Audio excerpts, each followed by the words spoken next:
review of Mary Sue. Brie Larson, aka Mary Sue, maybe more of a Mary Sue than Ray. Suck a dick, Brie. To me, for me, the issue here is not simply of hating women or, prejudice against a certain type of person, a certain gender or race. It's much worse. It's Mary Sue. The problem with Mary Sue is it's bad storytelling. For those who don't know the Mary Sue thing, it's just the idea of a character getting all the powers and going through a story with no adversity whatsoever. I often use rhetorical arguments. For example, well, that's like saying Hitler was great when someone says something really dumb. But when somebody says Hitler was great, you can't say, that's like saying Hitler was great, right? Because an analogy is supposed to exaggerate the truth, but you can't exaggerate something that's already over the top. So for a long time, a number of years, I would argue with people would tell me that Hitler analogies, rhetorical arguments are bullshit. They're weak arguments. And I'd argue that they were really strong arguments. Finally, I got the answer. And the answer is both. From a logician's perspective, rhetorical arguments are the weakest arguments. From a rhetorician's perspective, rhetorical arguments are the strongest. So if we were to assume that rhetorical arguments or analogical arguments are strong, then a story would be a perfect place, because a story is an analogy, that would be the perfect place to use a rhetorical argument and to do it effectively. The irony would be that these idiots like Brie Larson, Rian Johnson, Kathleen Kennedy, and whatever idiot wrote Captain Marvel, the irony is that these people probably speak very rhetorically in real life, say things that are over the top all the time to prove their ideas. And of all the times to do it, you should do it in your movie, and that's where they don't do it. That's where they're the most literal and logical. For example, there's a scene in The Last Jedi, one of many, many, many ridiculous scenes, where we get a lesson in why it's wrong to hurt animals, where she saves some horses from being whipped and horse raced. She might as well look at the screen and say, it's wrong to hurt animals. So that's really weak storytelling. That's not an analogy. That's literal. They're literally showing you logically why it's wrong to hurt animals because they're in pain and whatnot. It's the absolute worst or weakest storytelling. A better way might be to show a droid that has feelings and have a character rescue the droid or to understand that the droid has feelings. That would be a better way of showing that, an analogy for cruelty to animals and why animals shouldn't be mistreated because they have feelings, etc.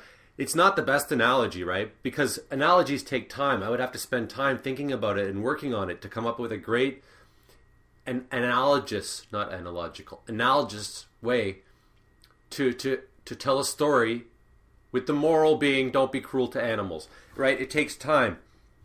And the thing is, these idiots don't want to put time in. They don't want to put hard work in. They don't want to work on crafting a great story. They just want to flat out state their views.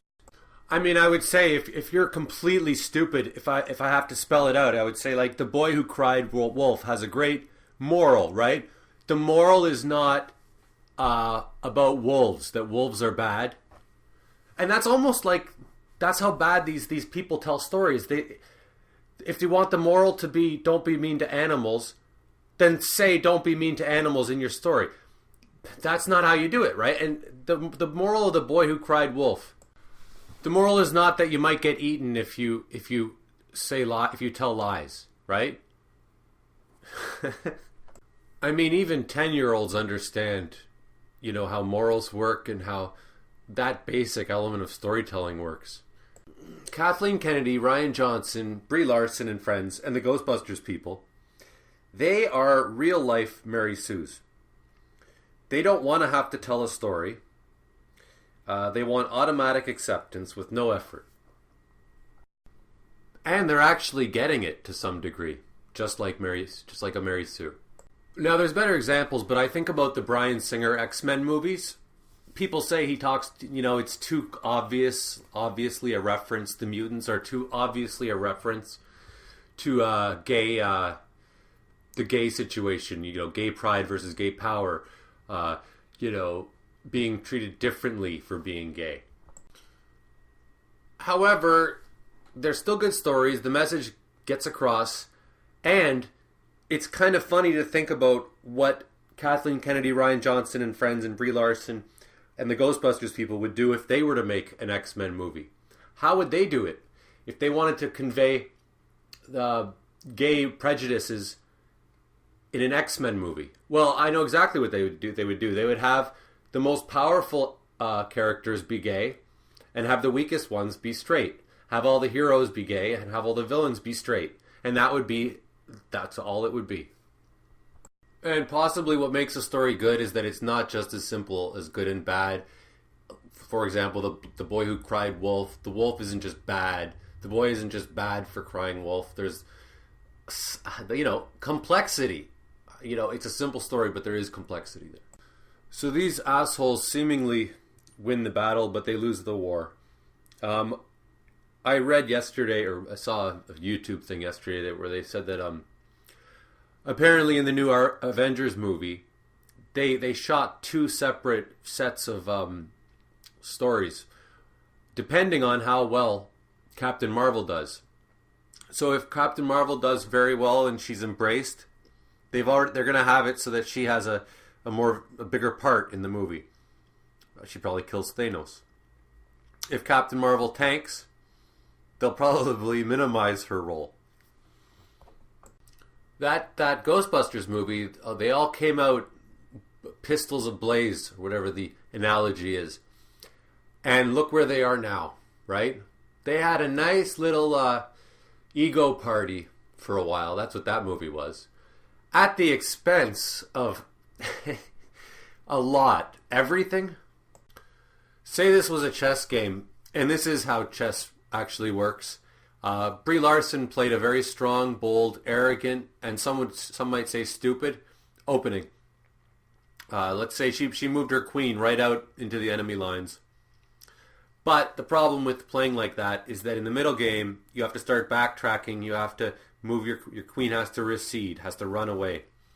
And Captain Marvel will lose in Endgame. If you support gays, click like. If you respect blacks, comment. If you think women are people too, click the notification bell. And if you care about sick children, subscribe.